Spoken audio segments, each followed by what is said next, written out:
Olha, a gente vai mergulhar numa história incrível. A história de como uma cidadezinha remota no Brasil conseguiu se transformar, sabe, de um lugar movido pela fé para um polo de riqueza e, acredite, de muito conhecimento. Bora entender como é que isso aconteceu.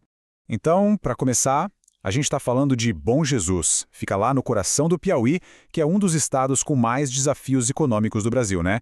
Só que Bom Jesus é uma cidade que prosperou. E o sucesso dela, olha, tem uns segredos bem surpreendentes.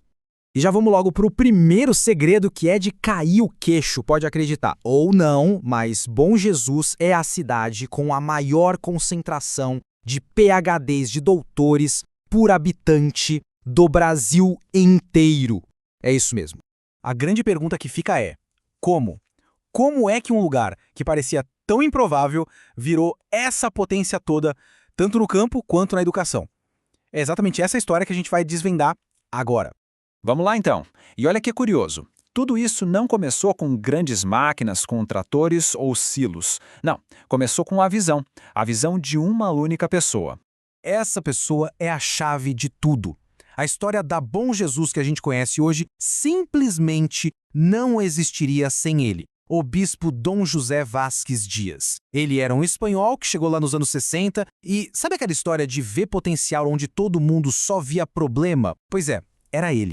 E a filosofia dele era muito clara. Ele dizia que para levantar uma comunidade de verdade não bastava só a fé. A fé tinha que caminhar junto com o conhecimento prático, com habilidades que as pessoas pudessem usar no dia a dia.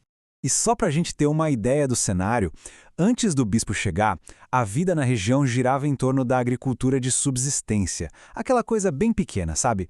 Nada a ver com o agronegócio gigante que a gente vê por lá hoje. Então, com essa ideia fixa na cabeça, educação e dar chance para as pessoas subirem na vida, Dom José, olha, ele literalmente arregaçou as mangas e começou a construir os alicerces de uma cidade nova.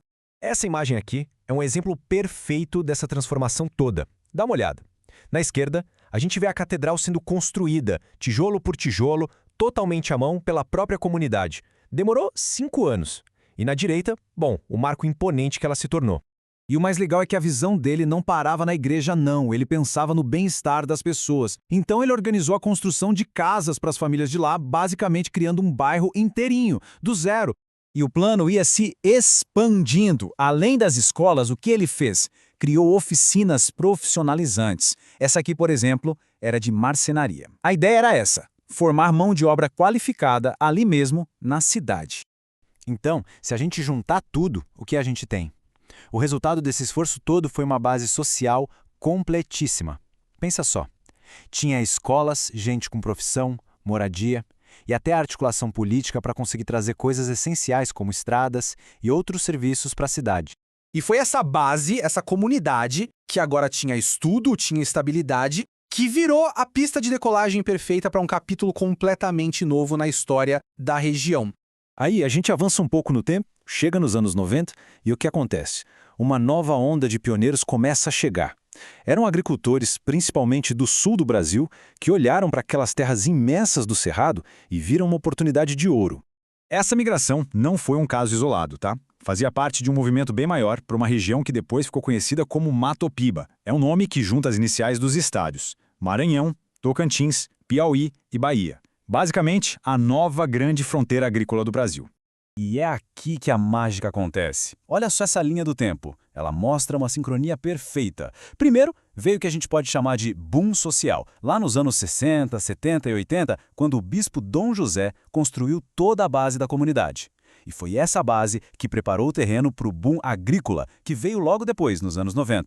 Pois é, e essa mistura, essa combinação única de uma base social forte com a força do agronegócio, foi o que moldou a identidade vibrante que Bom Jesus tem hoje. Hoje em dia, aquele legado da educação está mais vivo do que nunca. A cidade tem grandes universidades, como o campus da Universidade Federal do Piauí, a UFPI. E o mais interessante é que a pesquisa que sai dali vai direto para o campo, alimentando a inovação no agronegócio da região. E aí a gente fecha o círculo. É justamente essa sinergia, essa parceria poderosa entre o pessoal do campo e o pessoal da universidade que explica aquele número impressionante do começo, lembra? A alta concentração de PhDs. Mas seria um erro pensar que Bom Jesus é só agronegócio, viu? A cidade também pulsa cultura. É o berço de tradições muito próprias, como o famoso Festival de Rabecas. E essa veia cultural forte aparece também em eventos gigantescos. Um deles é a encenação da Paixão de Cristo, que acontece num teatro natural, ao ar livre, nas colinas. É uma coisa que mobiliza a comunidade inteira e atrai gente de toda a região. E para completar, quando a gente sai um pouco da cidade e das fazendas, o que a gente encontra? Uma natureza de tirar o fôlego.